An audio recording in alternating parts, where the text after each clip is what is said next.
مغل بادشاہ جہانگیر کا اصل نام سلیم تھا، جو 1564 میں شہنشاہ اکبر کے ہاں راجپوت رانی مریم کے بطن سے پیدا ہوا۔ 1605 میں تخت نشین ہوا اور تقریباً 21.5 سال نہایت شان سے حکومت کر کے 8 نومبر 1627 کو کشمیر سے لاہور واپس آتے ہوئے رجواری کے مقام پر فوت ہوا۔ اسے دریائے راوی کے کنارے واقع ملکہ نور جہان کے باغ دلکشا کے وسط میں دفن کیا گیا۔ اس باغ کو جہانگیر نے باغ دل امیز کے نام سے بھی یاد کیا۔ جہانگیر کا مقبرہ اس کے بیٹے شاہ جہان نے بنوایا تھا۔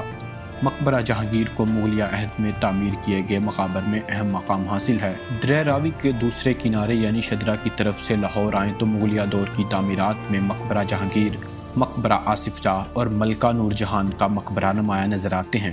ان کا شمار مغلوں کی تعمیر کردہ حسین یادگاروں میں ہوتا ہے۔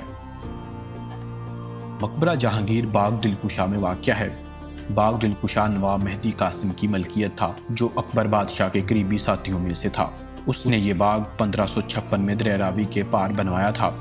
نواب مہدی خان کی کوئی اولاد نہیں تھی۔ جب مہرالنساء بیگم ملکہ نور جہان بنی تو اس نے اس کا نام باغ دلکشا رکھا۔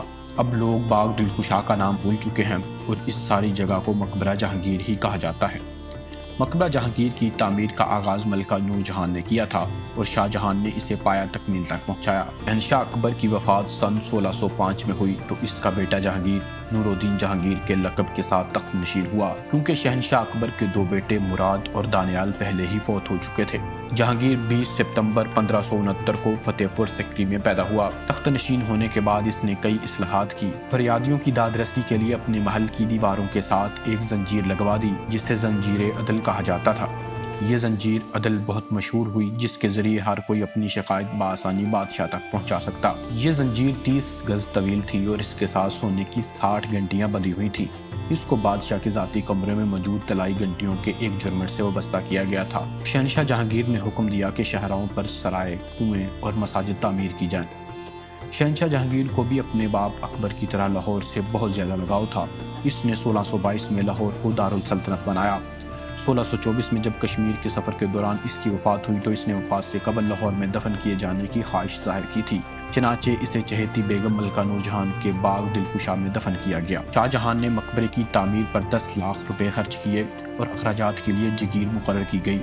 قرآن پاک پڑھنے کے لیے حفاظ مقرر کیے گئے، جو باری باری ہر وقت مزار پر قرآن مجید پڑھا کرتے تھے۔ یہ سلسلہ سکھوں کے عہد حکومت میں ختم کر دیا گیا۔ مقبرہ جہانگیر کی حدود میں ملکہ نور جہان نے خوبصورت مسجد بھی تعمیر کروائی تھی۔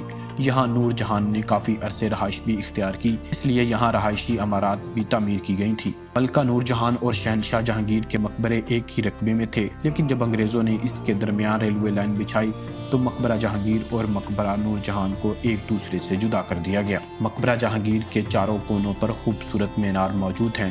ہر مینار 100 فٹ بلند ہے اور اس کی 61 سیڑھیاں ہیں۔ مقبرے کی عمارت ایک مربع نما چبوترے پر ہے۔ قبر کا تعویذ سنگ مرمر کا ہے اور اس پر عقیق، لاجور، نیلم، مرجان اور اس پر دیگر قیمتی پتھروں سے گلکاری کی گئی تھی۔ دائیں اور بائیں جانب اللہ تعالیٰ کے 99 نام کی نند ہیں اور سرہانے کی طرف بسم اللہ لکھی گئی ہے۔ مزار کے چاروں جانب سنگ مرمر کی جالیاں لگی ہوئی ہیں، جو سخت گرم موسم میں بھی حال کو موسم کی حدت سے محفوظ رکھتی ہیں۔